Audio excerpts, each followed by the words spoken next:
میرے کملی والے مصطفیٰ نے ہاتھ اٹھا کر دعا فرمائی، قل لا یفضل اللہ فاک، آپ نے دعا فرمائی یا اللہ اے رب العالمین، جس چہرے سے جس منہ سے میرے چچا میرا میلاد بیان کر رہے ہیں، جس زبان سے چچا میلاد بیان کر رہے ہیں، اے مولا کرم فرما، میرے چچا کا یہ چہرہ بھی سلامت رکھنا، میرے چچا کی زبان بھی سلامت رکھنا۔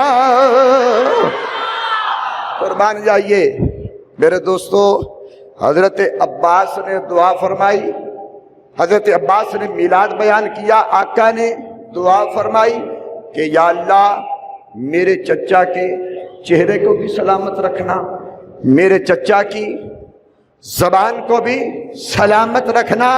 ارے پتہ یہ چلا کہ جو آقا کا میلاد بیان کرے یا آقا کا میلاد سنے، ان پر کرم یہ ہے کہ ان کا چہرہ بھی اللہ کی حفاظت میں آ جاتا ہے، ان کی زبان بھی اللہ کی حفاظت میں آ جاتی ہے۔ اور جو میلاد کے منکر ہیں، جو دن رات جن کا کام ہی نبی پاک کے گیلے شکوے کرنے، جن کی ڈیوٹی یہی ہے کہ حضور میں نعوذ باللہ فلاں کمی تھی فلاں کمی تھی، یہ نہیں، جو میلاد کے منکر ہیں، خدا کی قسم اللہ ان کے چہرے اس دنیا میں مسخ فرما دیتا ہے۔ اور ڈاکٹروں کو لکھنا پڑتا ہے، جب کوئی ان میں فوت ہو نا تو ڈاکٹروں کو لکھنا پڑتا ہے کہ بعد طبی وجوہات کی بنا پر حضرت کا چہرہ دکھائے جانے کے قابل نہیں ہے۔ لیکن خدا کی قسم جب کوئی میلاد پڑھنے والا یا سننے والا سنی اس دنیا سے جاتا ہے نا، تو اس کا چہرہ بھی بعد از وصال پھولوں کی طرح تر و تازہ رہتا ہے۔ خدا کی قسم قاری فیض احمد سیالوی صاحب دھیرو سیال، ان کا وصال ہو گیا، لوگ شش و پنج میں مبتلا کہ قاری صاحب کا وصال ہو گیا ہے کہ نہیں، کیونکہ وہ لگ ہی نہیں رہا تھا کہ اس دنیا سے رخصت ہو چکے ہیں یا نہیں، چہرہ تر و تازہ۔ اب ڈاکٹر صاحب کو بلایا گیا، ڈاکٹر صاحب تشریف لائے، انہوں نے نبض دیکھی، نبض پر ہاتھ رکھا تو کہنے لگے کہ نبض بتا رہی ہے کہ قاری صاحب کا انتقال ہو گیا ہے، لیکن چہرہ بتا رہا ہے قاری صاحب زندہ ہیں۔ اب میرے دوستو کیوں؟ ان کے چہرے پر بار بار پسینہ آ رہا تھا، اور جس کا وصال ہو جائے، جو فوت ہو جائے، اس کے چہرے پر پسینہ نہیں آتا۔ اب دنیا حیران و پریشان، ڈاکٹر صاحب حیران و پریشان کہ یہ معاملہ کیا ہے، بندہ فوت ہو چکا ہے، قاری صاحب دنیا سے جا چکے ہیں، لیکن چہرے پر پسینہ ہے۔ اسی حیرانی اور پریشانی کے عالم میں قربان جاؤں میرے دادا پیر شیخ الاسلام والمسلمین غوث زماں قمر الملت والدین حضرت خواجہ قمر الدین سیالوی خواجہ خواجگاہ تشریف لائے۔ آ کر آپ نے فرمایا کہ ڈاکٹر صاحب، قاری صاحب بظاہر فوت ہو گئے ہیں لیکن حقیقت میں زندہ ہیں، اور یہ جو چہرے پر پسینہ آ رہا ہے، اس پسینے کی وجہ، یہ پسینہ کیوں آ رہا ہے؟ فرمایا یہ جو چہرے پر پسینہ آ رہا ہے نا، تو فرمایا کہ یہ پسینہ قرآن کی خدمت کا پسینہ ہے، دین کی خدمت کا پسینہ ہے، نہیں بلکہ فرمایا یہ پسینہ تو آقا دو عالم کی محبت کا پسینہ ہے۔ اللہ اکبر۔ تو میرے دوستو پتہ یہ چلا کہ جو آقا کا میلاد مناتے ہیں ان کے لیے آقا دعا فرماتے ہیں۔ تو حضرت عباس رضی اللہ تعالی عنہ آپ آقا کا میلاد بیان کر رہے ہیں، آقا سامنے ہیں۔ اب میلاد کیسے بیان کیا؟ میلاد کیسے بیان کیا سنیے۔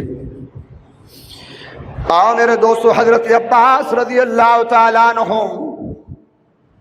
آپ عرض کرتے ہیں یا رسول اللہ، اے کملی والے آقا قربان جاؤں آپ کا مقام ہے من قبلہا طبت فی الظلال وفی مستودع حیث یخسف الورق۔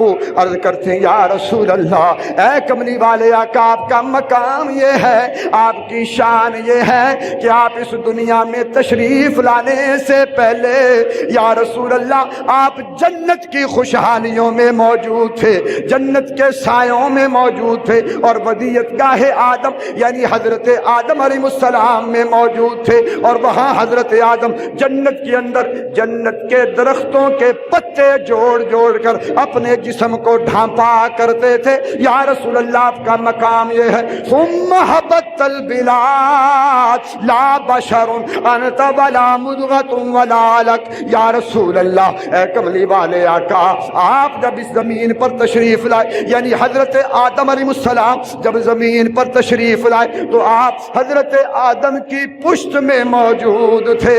اس وقت آپ نہ مدغہ تھے، نہ علق تھے، نہ آپ بشر تھے، بل نطفۃ ترکب السفینہ وقد الجم نصرا واہلہ الغرق۔ یا رسول اللہ، اے کملی والے آقا، حتیٰ کہ آپ کا نور حضرت آدم حضرت نوح علیہ السلام کی پشت میں تشریف لایا، فرمایا کہ اس طوفان کے اندر حضرت نوح علیہ السلام کی جو کشتی تیر رہی تھی، اے آقا وہ کشتی بس آپ کے نور کی برکت سے تیر رہی تھی۔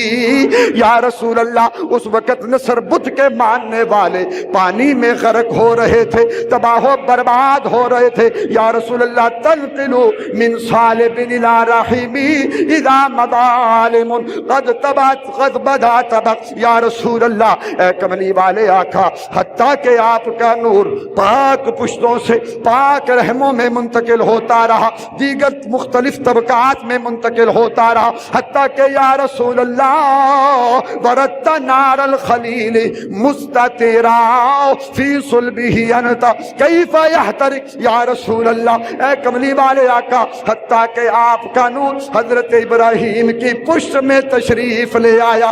یا رسول اللہ، حضرت ابراہیم پر آگ اس لیے گلے گلزار ہو گئی کیونکہ آپ کا نور حضرت ابراہیم کی پشت میں موجود تھا۔ یا رسول اللہ، اس کے بعد آپ کا نور منتقل ہوتا رہا حتیٰ کہ عبداللہ میں آیا، پھر سیدہ آمنہ میں آیا، حتیٰ کہ یا رسول اللہ انتا لما ولدت اشرکت الارض وضاءت بنورک الافق۔ عرض کی یا رسول اللہ، یہ حضرت عباس بیان فرما رہے ہیں۔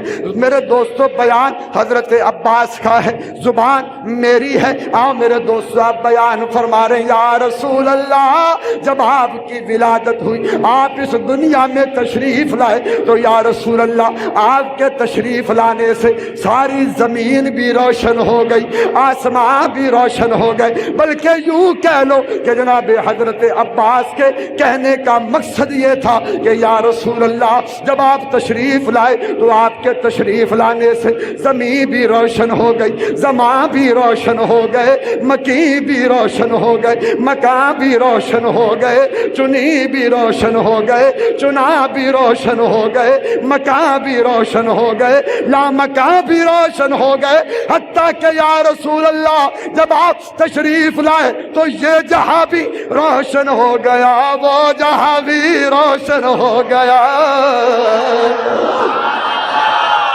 اب یہ میلاد کون بیان کر رہا ہے؟ حضور کے چچا جان۔ اور کن کے سامنے میلاد بیان ہو رہا ہے؟ حضور کے سامنے میلاد بیان ہو رہا ہے۔ اور پھر میرے دوستو توجہ، میرا عشق یہ کہتا ہے کہ جب حضرت عباس نے اس انداز میں حضور کا میلاد بیان کیا ہوگا تو صحابہ خوشی سے جھوم رہے ہوں گے، فرشتے داد تحسین دے رہے ہوں گے، اور میرے آقا اپنا میلاد سن کر خود ہی مسکرا رہے ہوں گے، اور اللہ کی رحمتوں کا نزول ہو رہا ہوگا۔ اور پھر آپ دیکھیں کہ حضرت عباس نے، حضور کے چچا جان نے کتنے پیارے انداز کے اندر حضور کا میلاد بیان کیا۔ آپ کیا عرض کرتے ہیں؟ یا رسول اللہ، اے پیارے آقا، آپ کی شان یہ ہے کہ آپ نے صرف اس دنیا میں آ کر ہی ہمیں اپنا فیض نہیں عطا فرمایا، بلکہ یا رسول اللہ آپ کا مقام یہ ہے کہ اس دنیا میں آنے سے پہلے ہی، اس دنیا میں تشریف لانے سے پہلے بھی اے آقا آپ ساری کائنات کو اپنے فیضان نبوت سے فیض یاب فرما رہے تھے۔ وہ کس طرح یا رسول اللہ وہ اس طرح کہ حضرت آدم علیہ السلام کی توبہ قبول ہوئی تو آپ کے وسیلے سے، حضرت نوح علیہ السلام کی کشتی پار لگی تو آپ کے وسیلے سے، حضرت ابراہیم علیہ السلام پر آج گلے گلزار ہوئی تو آپ کے وسیلے سے، یہ جہان روشن ہوا آپ کے نور کے وسیلے سے، زمین روشن ہوئی آپ کے نور کے وسیلے سے، آسمان روشن ہوئے آپ کے نور کے وسیلے سے۔ اب میرے دوستو، آج اگر ہم سنی حضور کے وسیلے کی بات کریں تو مولوی کہتا ہے یہ شرک ہے، یہ بدعت ہے، وسیلہ حرام ہے۔ حضور کے نور ہونے کی بات کریں تو کہتا ہے میاں یہ شرک ہے، یہ بدعت ہے۔ لیکن قربان جائیے، جب حضور کے سامنے حضرت عباس نے وسیلے کا ذکر فرمایا، حضور کے نور ہونے کا ذکر فرمایا، حضور نے منع نہیں کیا، کسی صحابی نے اعتراض نہیں کیا، رب نے جبریل کو نہیں بھیجا کہ محبوب حضرت عباس سے کہہ دیجئے کہ یہ چیزیں حرام ہیں، وسیلہ حرام ہے، نور حرام نہیں۔ میرے دوستو، رب نے پیغام نہیں بھیجا، مصطفیٰ خوش ہو رہے ہیں۔ ارے پتہ یہ چلا، معلوم یہ ہوا کہ حضرت عباس بھی حضور کے وسیلے کے قائل، تو ہم سنی بھی حضور کے وسیلے کے قائل، حضور کے صحابہ بھی حضور کے وسیلے کے قائل، تو ہم سنی بھی آقا کے وسیلے کے قائل۔ ارے حضور کے چچا حضرت عباس بھی حضور کے نور ہونے کے قائل، ہم بھی نور کے قائل، صحابہ بھی نور کے قائل، ہم بھی نور کے قائل۔ پتہ یہ چلا کہ ہمارا عقیدہ کوئی من گھڑت عقیدہ نہیں، بلکہ خدا کی قسم ہم سنیوں کا، ہم حنفیوں کا، ہم بریلویوں کا وہی عقیدہ ہے جو حضور کے صحابہ کا عقیدہ ہے۔ اور پھر حضرت عباس نے آقا کے سامنے آقا کا میلاد کیا، آقا نے اپنا میلاد خود سماعت فرمایا، حضور کے صحابہ نے آقا کے سامنے آقا کی صدارت میں بیٹھ کر میلاد سنا۔ پتہ چلا کہ میلاد سننا سنانا شرک اور بدعت نہیں، بلکہ یہ حضور کے صحابہ کی بھی سنت ہے اور خود کملی والے مصطفیٰ کی بھی سنت ہے۔